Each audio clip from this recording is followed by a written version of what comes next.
नमस्कार स्टूडेंट, मैं नकुल कुमार और साइंस टीचर। स्टूडेंट आज से हम क्लास 10 का चैप्टर 1 स्टार्ट कर रहे हैं, जो कि एनसीईआरटी बुक में चैप्टर नंबर 10 पर है, जिसका नाम है प्रकाश, परावर्तन व अपवर्तन। स्टूडेंट्स, चैप्टर को समझने से पहले हमें प्रकाश के बारे में सीखना होगा, प्रकाश के बारे में जानना होगा, प्रकाश के बारे में अच्छे से ज्ञान प्राप्त करना होगा।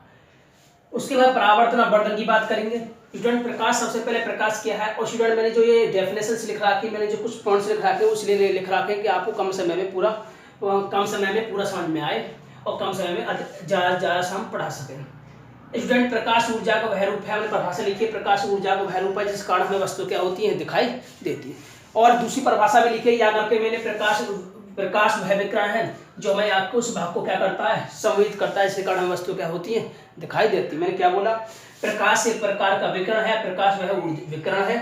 कैसे बोलेंगे, प्रकाश वह विकिरण है, प्रकाश एक प्रकार का विकिरण है जो हमारी आंख के उस भाग को क्या करता है, संवेदित करता है। स्टूडेंट, ये संवेदित किस प्रकार करता है वो भी समझेंगे। स्टूडेंट, हमें सबसे पहले ये बात समझ में आनी चाहिए, ये बात ध्यान रखना, प्रकाश पहले वस्तु पर आपतित होता है और फिर उसके बाद हमारी आंखों तक पहुंचता है। मैंने क्या बोला कि प्रकाश पहले कहाँ आपतित होता है, वस्तु पर, और फिर हमारी आंखों तक पहुंचता है। जरा समझिए। स्टूडेंट, मेरे पास ये कोई वस्तु है, मैंने मान ली मेरे पास कोई ऑब्जेक्ट है, क्या मेरे पास ये ऑब्जेक्ट है, और सपोज करो यहाँ कोई सोर्स है जिससे कोई प्रकाश किरण आ रही है। मान ली सपोज करो एक ही प्रकाश किरण की बात कर ले रहे हैं। टकराने के बाद ये कहाँ जाती है, हमारी जहाँ टारगेट पॉइंट होता है, जहाँ में ये हमारी आंखों तक जाती है, ये हमारी क्या होती है, आंखों तक जाती है, और इस कारण हमें क्या होता है, वस्तु दिखाई पड़ती है। क्लियर? यानी पहले वस्तु पर इंसिडेंट होगी, फिर उसके बाद कहाँ जाएगी, हमारी आंख तक पहुंचेगी। क्लियर? जरा समझो। स्टूडेंट, आपने कभी देखा होगा, अंधेरा हो रहा होगा, आप टॉर्च का प्रयोग करते हो, सबसे पहले आप प्रकाश कहाँ डालते हो, वस्तु पर डालते हैं, जहाँ देखना होता है वहीं प्रकाश डालते हैं। ये थोड़ी होता है कि आप अपनी आंखों पर डालो। क्या आप अपनी आंखों पर डालने पर प्रकाश वस्तु को देख पाते हैं? नहीं ना। स्टूडेंट, सबसे पहले हमें वस्तु देखनी हो तो कहाँ डालते हैं, जहाँ हमारा टारगेट होता है, जहाँ हमें देखना होता है, यानी वस्तु पर डालते हैं। डालने के बाद फिर हमारी आंखों तक वो प्रकाश परावर्तित होकर हमारी आंखों तक आता है। वो कैसे आता है वो आप नेक्स्ट टॉपिक में समझोगे, परावर्तन। स्टूडेंट, क्या समझे कि प्रकाश हमें जहाँ भी देखना होता है, हम प्रकाश को वहीं पर इंसिडेंट करते हैं, प्रकाश वहीं पर डालते हैं, और वहाँ से जो रिफ्लेक्शन होकर हमारी आंखों तक पहुँचता है, वस्तु दिखाई देती है। यदि हम प्रकाश अपनी आंखों पर डालेंगे, हमें वस्तु दिखाई देगी। क्लियर? स्टूडेंट, अब इसके गुणों की बात कर ले रहे हैं। प्रकाश के गुणों के कुछ पॉइंट हैं, याद कर लेंगे। साधारणतः प्रकाश सीधी रेखा में चलता है। स्टूडेंट, मैंने तो बनाई थी, सीधी रेखा बनाई थी, इसलिए बनाई थी, ज्यादातर जो प्रकाश चलता है वो कैसे चलता है, सीधी रेखा में चलता है। क्लियर? क्यों चलता है? क्योंकि इसकी स्पीड ज्यादा होती है, और भी बहुत सारी वजह वो हम ना समझेंगे अभी।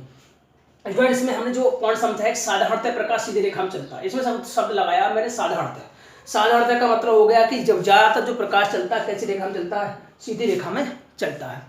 स्टूडेंट, इसमें नेक्स्ट पॉइंट में लिखा है, मैं ज्यादा जो प्रकाश चलता है तो अदरवाइज तो वो दूसरी डायरेक्शन में किसमें चलेगा, मैंने वो लिखा है कि प्रकाश चुंबकीय तरंगों के रूप में भी चलता है। किसके रूप में चलता है? तरंगों के रूप में भी चलता है। और कैसा? सीधी रेखा में चलता है। कभी कभी आकाश में जो जोर की तड़तन हो रही हो, गरज रहा हो, तड़तन हो रही हो, तो चुंबकीय जो तरंग होती है, जो बिजली कड़कती है, तो कैसे चलती है, वो तरंगों के रूप में भी चलती है। या कभी वायर जल रहे हो, इलेक्ट्रिक वायर, तो भी चमक जो होती है उसमें चुंबकीय तरंग जो होती है इस तरीका की उठती है। स्टूडेंट, अब बात करते हैं नेक्स्ट पॉइंट की, कि मैंने लिखा प्रकाश स्वयं अदृश्य होता है, यानी प्रकाश स्वयं दिखाई नहीं देता, परंतु उसकी प्रेजेंस के कारण, इसकी उपस्थिति के कारण हमें ऑब्जेक्ट दिखाई देती है। यानी इसकी उपस्थिति से ही हमें वस्तु दिखाई देगी, अदरवाइज हमें वस्तुएं दिखाई नहीं देंगी। स्टूडेंट, जरा समझें, अगर प्रकाश होगा तो हमें वस्तु दिखाई देंगे, और प्रकाश नहीं होगा तो हमें वस्तु नहीं दिखाई। मेरा जो हाथ है, मैं देख पा रहा हूँ तो किसके कारण देख पा रहा हूँ? प्रकाश के कारण। क्या आपको मेरे हाथ, मैं अपना हाथ देखूँ, स्टूडेंट आप भी अपना हाथ देखोगे, केवल हाथ देख पा रहे, लेकिन आप प्रकाश को नहीं देख पा रहे। इसका तो प्रकाश अदृश्य है, लेकिन उसके कारण हम क्या देख पा रहे हैं? वस्तु देख पा रहे हैं। क्लियर? अब नेक्स्ट पॉइंट की बात करें, चमकदार तरह से प्रकाश का परावर्तन होता है, यानी जो चमकीला फेस होगा, चमकीला सरफेस होगा, वो उससे हमें प्रकाश का क्या मिलेगा? परावर्तन होगा। ये अभी समझेंगे नेक्स्ट टॉपिक में।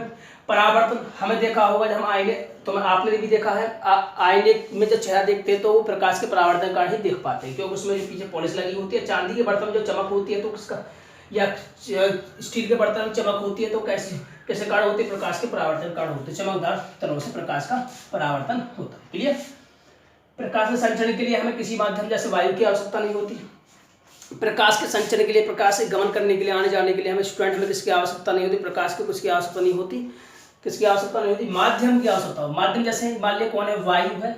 ध्यान रखना स्टूडेंट, हमारी जो वायु, हमारी जो ध्वनि है, हमारी जो कौन ध्वनि है, हमारी जो आवाज है, आप जो सुन पा रहे हो किसके कारण सुन पा रहे हो? वायु के कारण। किसके कारण सुन पा रहे हैं? मीडियम कौन है? वायु। आपके जो कानों तक पहुंच रही है किसके कारण पहुंच रही है? किसके कारण पहुंच रही है? वायु। अगर वायु नहीं होगी तो हमारी जो आवाज है आपके कानों तक जो पहुंच रही है वो बिल्कुल नहीं पहुंचेगी। क्लियर?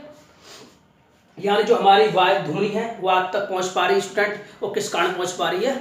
तो किसके कारण? वायु के कारण, एयर के कारण। क्लियर? अगर वायु नहीं हो यानी निर्वात हो तो निर्वात में हमारी ध्वनि आपको सुनाई नहीं देगी। तो ध्वनि के लिए किसकी आवश्यकता होती है? कोई ना कोई वायु जैसे माध्यम की आवश्यकता होती है स्टूडेंट। क्लियर? लेकिन प्रकाश के गमन करने के लिए वायु या निर्वात या अन्य कोई माध्यम की आवश्यकता नहीं होती। क्लियर? स्टूडेंट, हम नेक्स्ट पॉइंट की बात करें, प्रकाश निर्वात में भी चल सकता है, प्रकाश की निर्वात में भी चल सकता है। भी लगाया है मैंने यहाँ पर, इसका मतलब ये हुआ कोई तो ऐसा है जो निर्वात में नहीं चलता। तो निर्वात में कौन नहीं चलता स्टूडेंट? आप समझ गए होंगे, ध्वनि इस निर्वात में नहीं चलती है। अगर भी लगाने का मतलब ये हुआ कि कोई ऐसा तो है जो निर्वात में नहीं चलता। क्लियर? स्टूडेंट, प्रकाश चुंबकीय तरंगों के रूप में चलता है, समझा चुका हूँ। और प्रकाश जो हम देखते हैं, विजुअल जो लाइट होती है, उसकी जो वेवलेंथ होती है वो कितनी होती है? एंगस्ट्रॉम कितनी होती है? और एक एंगस्ट्रॉम में कितने मीटर होते हैं? 10⁻⁻10 मीटर होते हैं। आपने जाना है नौवीं क्लास में, ठीक है? उसके बाद प्रदीप्त वस्तुओं के बारे में सीखेंगे। प्रदीप्त वस्तु, चमकीली वस्तु, वे वस्तु जिनके पास स्वयं का प्रकाश होता है। क्या होता है? जिनके पास स्वयं का प्रकाश होता है। स्टूडेंट, क्या बोला मैंने? स्वयं का प्रकाश होता है, जिनके पास स्वयं का प्रकाश होता है। क्लियर? जरा समझिए, स्वयं का प्रकाश कौन कौन के पास है?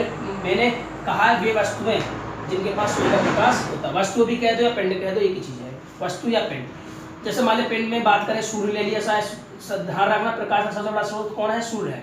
सूर्य है, विद्युत बल्ब है। कौन है? विद्युत बल्ब है।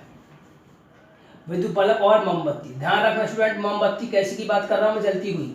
कुछ स्टूडेंट ऐसे होते हैं, कई क्लास में आप ले आओ मोमबत्ती और मेज में पढ़ो, सर्दी से प्रकाश आई ना रहा है, आप पहले से जलाओगे जब भी तो प्रकाश आएगा। कुछ स्टूडेंट होते हैं ऐसे कि मोमबत्ती ले आए सर, इसमें ये तो प्रकाश आई ना रहा। स्टूडेंट में ध्यान रखना, मोमबत्ती की बात कर रहा हूँ जलती हुई की। कुछ स्टूडेंट बोलते हैं ऐसे। अब प्रयुक्त वस्तुएं कैसी होती हैं? जिनके पास स्वयं का प्रकाश नहीं होता। जिनके पास क्या ना होता? स्वयं का प्रकाश नहीं होता। स्वयं का प्रकाश क्या नहीं होता? स्वयं का प्रकाश नहीं होता। स्टूडेंट, इसमें एक मोस्ट पॉइंट मिलेगा आपको कि ऐसी कोई वस्तु है जिनके पास स्वयं का प्रकाश नहीं होता। सबसे पहले बात करता हूँ चंद्रमा की। किसकी बात करता हूँ? चंद्रमा की, मून की। चंद्रमा की फिर मेज, पत्थर वगैरह वगैरह। क्लियर? आदि। स्टूडेंट, यहाँ पर चंद्रमा को याद रखें, ये पूछा जाता है कि चंद्रमा जो दीप्त है, प्रदीप्त है, कैसा है? अदीप्त है, कैसा है? तो स्टूडेंट, इस पर स्टार बना लीजिए। चंद्रमा हमारे लिए खास है इसमें, क्योंकि ये कैसा है? अप्रदीप्त। अब स्टूडेंट सोच रहे होंगे कि यार नहीं, ये तो सर चमकता है, सर ये तो चमकता है सर, फिर आप इसे अप्रदीप्त क्यों कह रहे हैं? स्टूडेंट, ये ध्यान रखना है, सूर्य के प्रकाश के कारण ही चमकता है, इसके पास स्वयं का प्रकाश नहीं होता। Student, clear? मैंने क्या बोला? इसके पास स्वयं का प्रकाश नहीं होता, ये सूर्य के प्रकाश के कारण ही चमक पाता है। क्लियर? स्टूडेंट, हम नेक्स्ट पॉइंट की बात करें, हम पारदर्शी वस्तुएं क्या होती है? पारदर्शी नाम से ही मालूम पड़ रहा है हमें, कैसी वस्तुएं? जिनके आर पार देख सकें। जिनके आर पार क्या कर सकें? देख सकें, देख सकें। कुछ स्टूडेंट बोलते नहीं सर, हमारी बुक में तो परिभाषा ये लिखी हुई है जिनके आर पार प्रकाश गुजर सके। हाँ भाई, वो बात भी वो सही है, जिनके आर पार क्या हो? देख सके। जिनके आर पार हम प्रकाश क्या है? जा सके या हम देख सके। क्लियर? जैसे स्टूडेंट, हमारे पास जल और कौन? कांच भी है, एटसेट्रा। स्टूडेंट, जल ध्यान रखना, कहीं आप गंदा जल लिया, गंदा पानी लिया मेरे पास या रंगीन जल लिया और मुझसे कहो कहाँ गुरुजी, कहाँ दिखा है इसमें से? अरे स्टूडेंट, होते हैं कुछ ऐसे, तो ये ध्यान रखना कैसा जल की बात कर रहा हूँ? स्वच्छ जल। कुछ स्टूडेंट होते हैं ना ऐसे कि भाई मजाक के टाइप के, तो वो गंदा जल लिया है, कहेंगे गुरुजी कहाँ है, दिख रहा हमें इसमें से, है ना? जिनके आर पार हमें क्या नहीं दिखाई दे रहा। तो ध्यान रखना, पारदर्शी वस्तुएं क्या है? स्वच्छ जल, कांच आदि। स्टूडेंट, अपारदर्शी वस्तु की बात करें, अपारदर्शी वस्तुएं कौन होती है जरा वो समझेंगे। अपारदर्शी वस्तु उसके अपोजिट होती है, आर पार देख नहीं सके, आर पार नहीं देख सके, नहीं देख सके। मतलब ये हुआ कि प्रकाश भी आर पार नहीं जा सकता। जैसे कि मेरी जो दीवार है, ये है बोर्ड है, बहुत सारे एग्जाम्पल हो सकते हैं। दीवार, बेज, लोहे की चादर, एटसेट्रा। Clear student? अब तो समझा। ध्यान रखना, इसके डेफिनेशन लिखाने की जरूरत नहीं, समझ रहा मैं। इससे क्या बोलोगे? स्वयं का प्रकाश होता है, वे वस्तु है जिनके पास स्वयं नहीं होता। एग्जाम्पल लिखे दिए, आर पार देख सके, आर पार नहीं देख सके। स्टूडेंट, पारभासी इन दोनों के बीच की होती है। पारभासी जिनके आर पार देखने में वस्तु कैसे दिखाई देती है? धुंधला। वस्तु कैसे दिखाई देती है? धुंधली। जिनके आर पार देखने में प्रकाश क्या है? धुंधली दिखाई देती है। जैसे कि हमारे पास घिसा हुआ कांच। स्टूडेंट हम जब किसी कांच को घिस देते हैं, घिसा हुआ कांच, किसी कांच को जो स्क्रैच आ जाती है घिस देते हैं तो वो कैसा दिखाई देती है, उसमें आर पार देख रहे हैं वस्तु क्या दिखाई देती है, हमें वस्तु कैसे दिखाई देती है, पारभासी, हल्की हल्की या धुंधली धुंधली वस्तु दिखाई देती है। घिसा हुआ कांच है, जल वाष्प जमी हुई, क्या जल वाष्प जमी हुई कांच की प्लेट।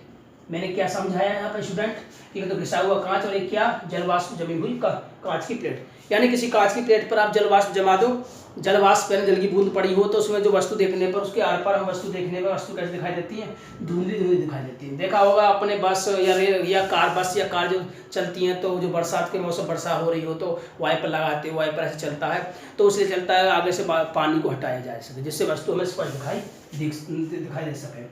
इस वक्त आप बात करते हैं कि प्रकाश किरण क्या है, प्रकाश किरण के बारे में जानेंगे, उस प्रकाश किरण क्या है, प्रकाश पुंज के बारे में सीखेंगे, जरा समझें। स्टूडेंट प्रकाश किरण क्या है, सामान्य सी बात है, प्रकाश किरण क्या है, इसे इंग्लिश में रे बोलते हैं। प्रकाश किरण, प्रकाश के चलने के पथ को क्या बोलते हैं स्टूडेंट, प्रकाश किरण। मैंने क्या बोला, प्रकाश के चलने के पथ को क्या बोलते हैं, तो क्या बोलते हैं, प्रकाश किरण। स्टूडेंट ध्यान रखना, प्रकाश किरण हमेशा एक सीधी रेखा दिखाएंगे, यहाँ सीधी रेखा दिखाने के बाद जो एरो का जो साइन लगाते हैं स्टूडेंट हम बीच में लगाते हैं, ध्यान रखना जो बीच में एरो का साइन लगाने का मतलब ये हुआ ये कोई क्या है, लाइट रे, क्या है ये, लाइट रे, क्लियर। ध्यान रखना प्रकाश के चलने को पथ को क्या कहते हैं, किरण कहते हैं, क्या कहते हैं, किरण कहते हैं। और किरण के लिए हम किसका प्रयोग करते हैं, बीच में एरो लगाते हैं, ठीक है। अब आपके बाद हम पढ़ते हैं पुंज, प्रकाश पुंज, क्या पढ़ते हैं, प्रकाश पुंज, लाइट बीम।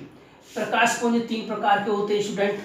सबसे पहले बात करें तो अपसारी, अभिसारी और समांतर, 3 प्रकार के हो गए, अपसारी, अभिसारी और समांतर।